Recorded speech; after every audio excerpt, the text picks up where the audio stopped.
आते हैं। इसमें आपको दिया हुआ है एक जलयान नदी की धारा की दिशा में 4 घंटे में 32 किलोमीटर और धारा के विपरीत दिशा में 5 घंटे में 10 किलोमीटर की दूरी तय करता है। तो जो जलयान है उसकी स्थिर जल में चाल कितनी है और धारा की चाल कितनी है, ये दोनों आपको ज्ञात करने हैं। ठीक है, अब देखिए इसमें आपको चाल दी हुई नहीं है। ठीक है, आपको केवल समय दे रखा और दूरी दे रखी है। देखिए जलयान की जो आपका जहाज है, ठीक है, तो धारा की दिशा में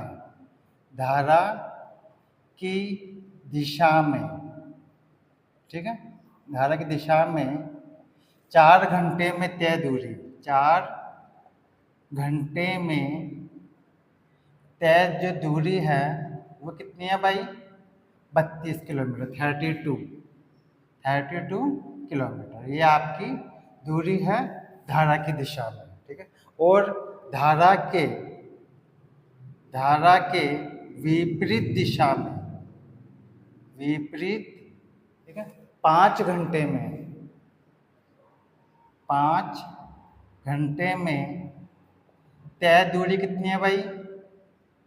तय दूरी है 10 किलोमीटर, 10 किलोमीटर। ठीक है, तो अगर कोई जहाज धारा की दिशा में चल रहा है तो वो 4 घंटे में 32 किलोमीटर की दूरी तय करता है, और धारा के विपरीत दिशा में चलता है तो वो 5 घंटे में 10 किलोमीटर की दूरी तय करता है। तो अब हम पहले चाल ज्ञात करेंगे। क्या ज्ञात करेंगे? चाल। यहाँ चाल का फार्मूला क्या होता है भाई? इसका फार्मूला होता है दूरी अपॉन समय। ठीक है, अब देखेंगे धारा की दिशा में जो जलयान है उसकी चाल कितनी है, उसकी स्पीड कितनी है। ठीक है, तो लिखेंगे पहले धारा की दिशा में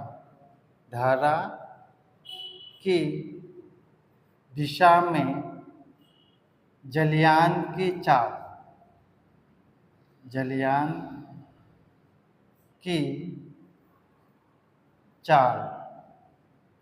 कितनी हो जाएगी भाई? यहाँ पे दूरी कितनी है धारा की दिशा में? 32 अपॉन समय कितना है? 4, यानी 4। तो कितना हो जाएगा आपके पास? यहाँ हो जाएगा 8 किलोमीटर पर आवर। ठीक है, ये धारा की दिशा में जलयान की चाल हो गई। अब धारा के विपरीत, ठीक है, लिखेंगे धारा के विपरीत जलयान की चाल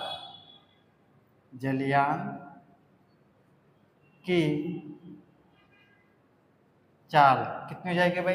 धारा के विपरीत वो 5 घंटे में 10 किलोमीटर की दूरी तय करता है, यानी 10/5 यानी हो गया 2 किलोमीटर पर आवर। ठीक है, तो समझ में आ गया? कोई दिक्कत है आपको? ठीक है, अब आपको क्या ज्ञात करनी है? आपको ज्ञात करनी है स्थिर जल में उस जलयान की स्पीड, मतलब जब जल आपका शांत हो तब उसकी चाल क्या होगी और दूसरी धारा की चाल क्या होगी। अब इसके लिए मैंने आपको फार्मूला बताया था कि अगर आपको स्थिर जल में किसी नाव की या जहाज की चाल ज्ञात करनी हो तब हम दोनों चालों का योग करके 2 से डिवाइड कर देते हैं। अब देखिए इसको हम आगे समझते हैं, तो साफ कर देते हैं। ठीक है, देखिए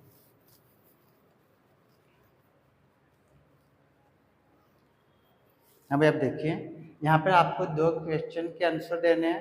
ठीक है, पहला आपको ज्ञात करना था स्थिर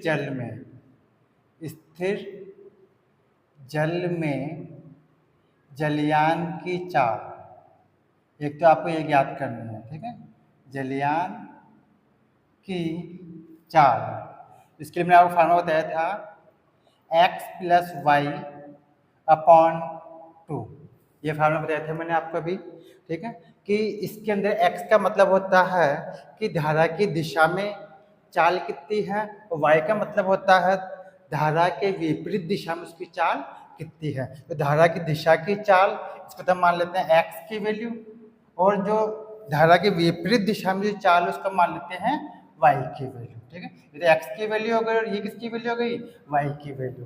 ठीक है, तो यहाँ पे जलयान की स्थिर जल में चाल, ठीक है, तो स्थिर जल में चाल जो होगी वो जाएगी 8+2/2 यानी 10/2, यानी हो गया आपके पास 5 किलोमीटर/आवर।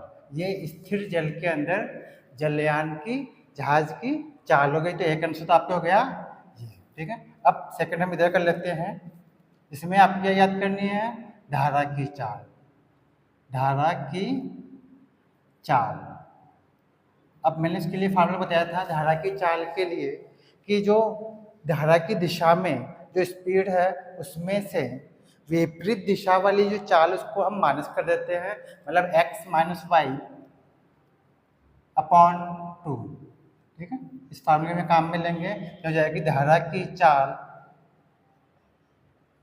इजिकल टू, यहाँ हो जाएगा 8-2/2, ठीक है। यहाँ हो जाएगी आपके धारा की चाल आपको प्राप्त हो जाएगी, यहाँ हो गया 8/2 गया तो कितना हो गया यहाँ पे 6/2 यानी 3 किलोमीटर/आवर। ये आपके आ गई धारा की चाल। तो एक आंसर आपके इस तरह से हो गया। तो ठीक है स्टूडेंट्स, मैं समझता हूँ समझ में आया होगा। ठीक, नेक्स्ट क्लास में हम फिर मिलेंगे इसी टॉपिक को आगे बढ़ाते हुए।